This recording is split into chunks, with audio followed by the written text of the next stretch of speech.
Sabah il Khair. Okay, that is the only Jordanian you're getting, I'm afraid. So I probably confused the guys in the box. But good morning and welcome, and a huge warm welcome to our honoured guests, to our international visitors, and to the majority of the gaming ecosystem from Jordan, it seems. Warm welcome to PG Connect's Jordan 2024. Good energy.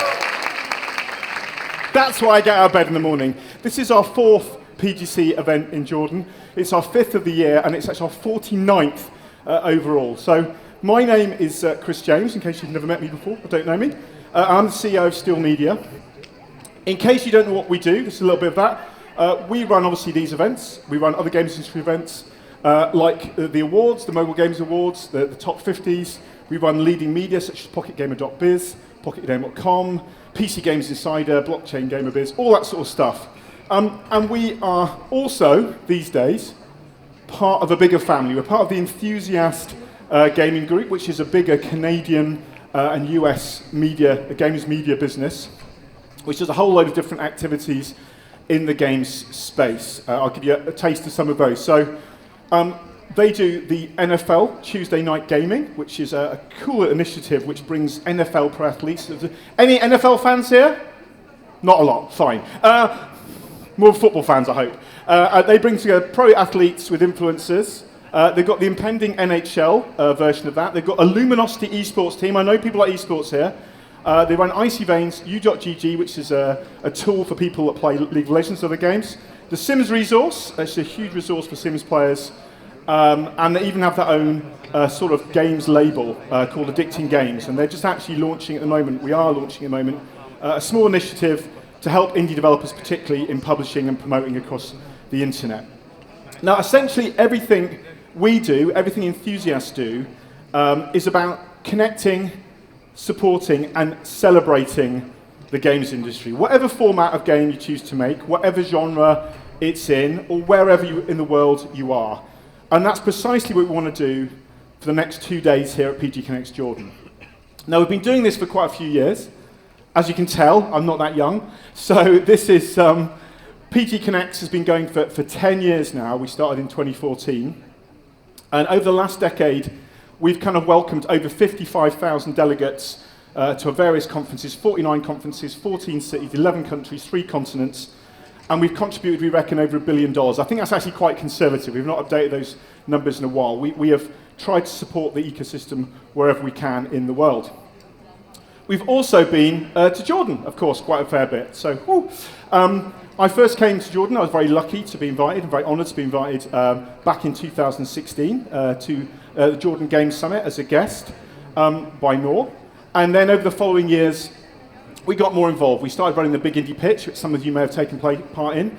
And that kind of culminated in us then launching our first PGC Jordan in 2019, a dedicated conference which sort of took over from the Jordan Gaming Summit and combined it in, which took place initially in Amman, and then we moved here to the Dead Sea in 2022, which was our biggest event in Jordan at the time, until today, it appears. Is anybody here in Jordan in 2022? Hands up, were you here in 2022? Yeah, a few of you? God, there's a lot of new people as well. Wow, there's a lot of you. Okay, so we've had the course of recent history has been a little bit challenging for us as everyone else in the events industry and other industries. In 2020 and 21, we had to take a break from all live events due to the pandemic. Last year, unfortunately, we had to take a break for entirely different reasons. But, much like people of Jordan, and game developers, to be honest, in general, we're not easily defeated, we're not easily deterred, and so we are delighted to be back here again to restart our activities and hopefully build again over the next few years. So we'll more about that later. Now, a question I do get asked, because we run events all over the world, is why Jordan? I've been asked this a number of times over the last sort of 8 or 9 years. Why hold an event in Jordan? The games industry is massive. There's hundreds and hundreds of countries we could go to. Why choose this market? Why come here? Why support it? And my answers kind of remain virtually the same. One, of course, it's an incredible place. It's an incredible place to visit. It's got inspiring history. You have one of the wonders of the world, Petra, which I've had the honour to go to about 4 or 5 times. It's an amazing place. Obviously, other amazing spots as well, like Wadi Ram. Obviously, here in the Dead Sea, incredible as well. The food is incredible. I love the food here. A little bit too much maybe, but I do love it. But more important than just it being a lovely place to come, it's a gateway to the MENA market, and it's a brilliant gateway to the MENA market. So the MENA market is, we'll come on to this a bit more, is the fastest growing market in the entire games industry right now, due to be worth about $7.7 billion this year, which is a big growth. And Jordan represents a great way to kind of enter that market. And kind of join and take advantage of that from an international visitor perspective. And obviously, of course, there's an awesome ecosystem. That's you, right? You're an awesome ecosystem, aren't you? Yeah, you're awesome. Of course you are. That's good. I've already sensed the enthusiasm this morning, which is great. I didn't need a coffee this morning. That got me up. But we have all the native talent. We have an incredible amount of native talent here. We have obviously great academic programs. We have incredible initiatives like the Gaming Lab and the App Challenge, which we'll come on to in a little bit. And of course, some very established kind of studios have sprung up and listed here, like the Babel, the Maze Award, Tamaten, Joker, Madhook, many Chickmania, many others. So we're going to come back to celebrating the awesome people in the ecosystem a little later on. We've got Noor announcing the winner of the App Challenge just after this. And then we have tomorrow the Jordan Games Awards. So if you're still around tomorrow, at 12 o'clock in here, please come and see as we celebrate the best of the industry in Jordan from the last 12 months or so. And there's a lot of talent here. There's a lot of young talent. And talking of youthful talent, I kind of look out here, a kind of intimidating sea of young faces, young eager faces, and I'm really excited by the potential, by what you guys are going to do. You might not believe this, I was youngish once, too. This was me on starting my journey. I didn't have the tech skills that many of you guys do, or the art skills. I can't make games. But I did study as a journalist. And I did want media. Okay, we're being broadcast in another room, I think that's fine. I did study as a journalist. I wanted to launch my own media company. And 20 years later, I'm standing here right in front of you today, running our 49th Games Conference. That was a bit confusing. And my message from that really is, don't worry about putting on weight, but no, my main message is that you can do it. It's not going to be easy, whatever your chosen mission is. There's been a lot of bumps and bruises on the way to get here, but you can achieve this. You can achieve your dreams if you stay the course. Okay, which brings me on to another question, which is a question that maybe your friends and maybe your family are asking, and maybe you're asking yourself, like, why the games industry? Is this really the very best time to be in the games industry? It's no secret that the industry, like many others, has had some turbulence over the last few years.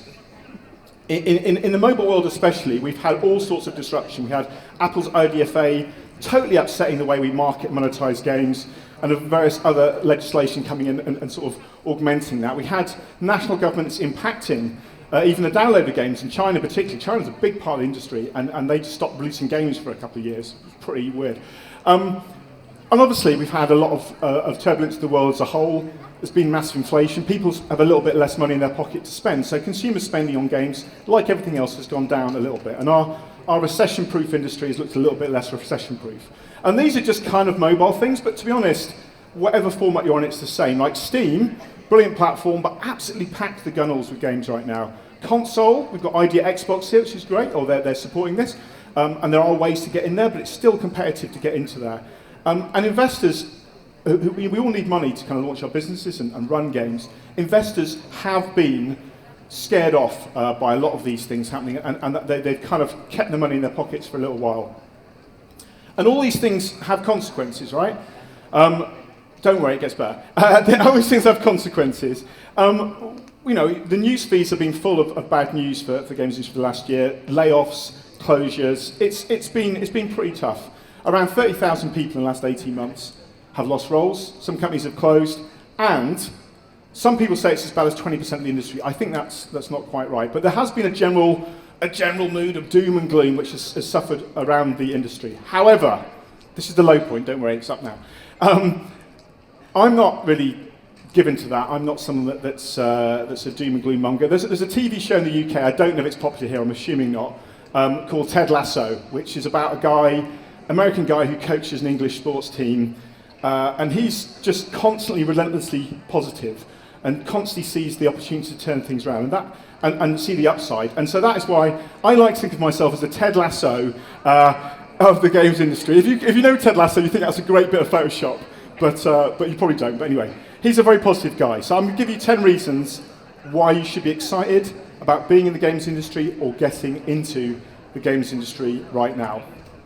First of all, the games industry is big. It is huge. This year, Newzoo, who are one of the main data providers for the industry, estimate it's going to be a $188 billion market. And mobile games itself has kind of been flirting with being a $100 billion market for a while. I used to use this little joke to show that $100 billion wasn't quite as much as you thought it was, but these are obviously Zimbabwean dollars. This is US dollars we're talking about here. The industry is huge. And that's just Newzoo. Other people are more bullish about the market, even than Newzoo. There's a channel called Convoy that does estimates. They think it's going to be even more, 189 billion. There's another research analyst, Aldora, who say mobile alone will be worth $109 billion this year. And clearly, whichever of those numbers is right, there's all different metrics, we can see that player spend is growing, certainly in mobile steadily. This is from Sensor Tower, this one in the bottom left corner. That shows player spend growing in mobile on games and apps. And growth is important. This is the second key reason to be excited. The games industry is a growing industry. It had 25 years of growth from 1997 to 2021. Yes, there was a speed bump in 2022 as we came out of COVID. And it was a down year, but 2023 was marginally up, and 2024 will be more up, and the years forward are expected to see a steady growth curve. Maybe not as crazy as that peak. We got a very big peak during COVID because people had nothing else to do, but generally this is a growing market. And one of the reasons for this is the player base. Currently, the estimate is this year there'll be 3.4 billion people playing video games on some form or another. 3.4 billion, and that is up around 4.5% year on year. The forecasts are to get to 3.8 billion by 2027, or 3.76 rather. That's huge. That's about 40% of the global population playing games. I know what you're thinking. There's 60% still to play for, which is true. We still have the rest of them to convert, but 40% of the population playing games are potential customers. That is just so huge. And not everybody's paying. Not everybody that plays games pays. A lot of them get free, play games for free. But the payers who fund our activities ultimately are also increasing steadily year on year in their own tranche. Crucially, much of this growth is coming from the so-called emerging markets, which is not a term I really like, but it's a term that's used a lot. And more good news is that you're in one. You are the one. You are the number one regional growth market in the entire global games industry right now. The MENA market as a whole is projected to be up 9%, as I said, this year. 9%, and up in players to 559 million. That's 8% player growth as well. Now, fair enough, MENA is a broad term, and you can sort of cut up in a different number of ways, includes bits of Africa and lots of different markets. But regardless, take some solace from that. You are in the hottest spot in the world, not just weather-wise, but also for the industry. Another reason to be cheerful, is that the games industry has always been great about co-opting new technology. It's always one of the leading sort of industries that gets into new technology. And you can see this in one of my favourite charts. I love this. This is the history of video games. And you can just kind of see how it started out. And video games had a big boost in the arcades, and then consoles came and grew, and PC came and grew, and handheld came and grew, and then mobile went whoosh. And then you've got VR on top of that, and new things like Web3 coming in. And that's the thing, there are new tech platforms coming in. Web3, neither Web3 nor VR really quite hit the promise early on, but both are showing steady growth now. So there's other ways of making money out of games, other ways of monetizing games. And of course you've got AI. AI is a huge thing. It's changed the way we make games. It's changing the sort of games we can do. It's potentially leveling up for smaller developers, allowing them to create even better experiences because they can do a lot with a smaller team. And that's going to have a huge effect on the way we make games and play games in the coming years. And we've also got new game platforms coming in. There's a new Switch coming out. People love the Switch. It's coming in early 25. But when we talk about platforms, it's not just about console, a bit of hardware.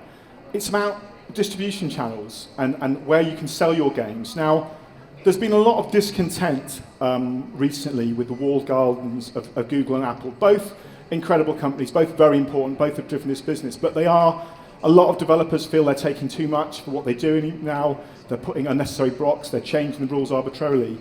And the good news is that is forcing a change. Like, new stores are opening up. Epic just opened their own game store. Aptoide already had its own store on Apple. You've got Huawei and Samsung stores offering different routes. And at a certain point, these other app stores were kind of quite small, chains, people weren't that interested, but now more and more big companies are taking these very seriously. You can see King, one of the absolute biggest mobile game developers in the world, is engaging fully with these new app stores and these new channels, and we'll see more of that. We've also got a small company called Microsoft who's due to deliver an app store of its own at some point. And it's not just app stores.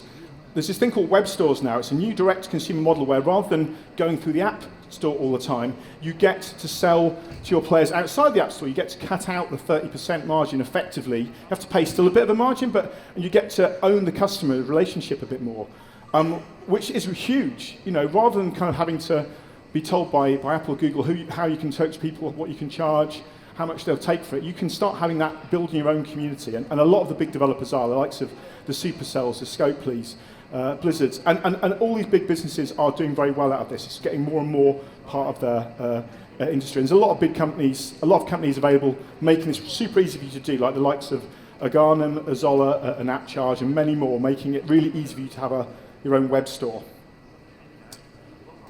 A really crucial part of any industry, and certainly the games industry, is the investment landscape. As I said before, investors kind of ran scared for a while. They stopped investing. There was this kind of gush. You can see those figures there. You see the growth of money coming in one way or another to the games industry. From 33 to 85 to like 127 in 3 years. It was insane. And it was kind of unsustainable. But the growth of money being invested in one way or another, whether that's through cash investment, whether that's through stock market flotations or acquisitions, it's a huge amount of money moving about. Obviously, in 23, there's been a drop. Although there's still a few big deals. In this region, one of them, the bigger deals, was Savvy acquiring Scopely. But as inflation subsides and interest rates drop, and money just stuck in a bank is less kind of valuable, the risk appetite is coming back on. And there are plenty of positive signs about the investment taps opening once again. This is an interesting figure. This is one of the reasons for it as well. It's a bit confusing, but essentially this is all the major gaming stocks on the stock index. Obviously, some of them are down, some of them massively up. The big line in the middle, the blue one, which you can't, it's supposed to be a bit thicker, is the Drakestar Gaming Index, which is up 10%. It's not up as much as the S&P, but the games industry shares overall are up 10%. That's the aggregate of all of them in the year so far. That's good news. And together with the improving market conditions, that's making investors want to get more back involved again. We've had continual growth of mergers and acquisitions. 2.5 billion was in Q3 alone from 56 deals. And more importantly, unless you're selling the company, which is important, is investment. With early stage funding into games companies was an all-time high in Q2. I think it was pretty similar in Q3 from Convoy's data. And in Q3 alone, there's been 169 investments, or 1.1 billion going into the games industry, according to Drakestar. Now, if you are trying to raise money, I highly advise you to follow this stuff. There's a free report from Drakestar. We're not affiliated, we don't get anything for it, but they put out, as a few people put out, Drakestar, Convoy, a few others have put out great data, and you can see not only where money's going, what people are investing in, what companies are investing. These are some of the most active investors right now, both on a large scale and a seed level. People like the Games Fund and Gem Capital and Bitcraft. And of course, there are many developers kind of setting up in this space too. Many investment companies setting up bespoke in this space too. I think it was one of them was at dinner. There's a few of them here tonight from various parts of the region. I'm not saying raising money is easy. It's not. It's never easy, even in different times. But I think you're going to get listened to now, at least. If you've got a decent pitch, be persistent. There is going to be money out there, and I think that trend is going to increase. And as I say, we do a little bit to help that as well. We actually cover all major investments on our PG Biz channel, and at our events, we have an investment track, I think it's tomorrow, but we also have a speed match session where you can connect with some investors or publishers, which is happening again, I think, tomorrow afternoon. So we do our bit to help. One small other point, I'm not nearly at 10, this is 8. One flip side of people losing their jobs, which is never great, is there's a lot of talent now for new studios. And obviously, there's a lot of talent coming out of universities and programs as well. So I'm seeing a massive wave of startups. Not all of them are going to succeed, but we are going to see this whole exciting rush of new startup companies.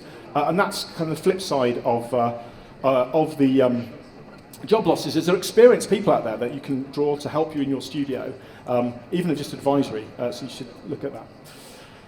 And the positive from this, all these positive factors I mentioned, the result of these positive factors, we're starting to see in developer surveys. This survey is from a media company. This is from Sandstoff, based in Saudi Arabia, and they did a survey of a couple of hundred, I don't know how many developers, it's a couple of hundred developers internationally, and they got some positive feedback that 81% of them are working on new games. It's been a period where people just haven't been making new games, and that overall the slim majority maybe, are positive about the fact we've hit the kind of low point and we're now back onto growth. We're also doing our own big trend survey on our channel at the moment. It's just about finished. That'll be out by the end of the year. Hopefully, early results say we're going to be in line with this as well, as a real return to positivity.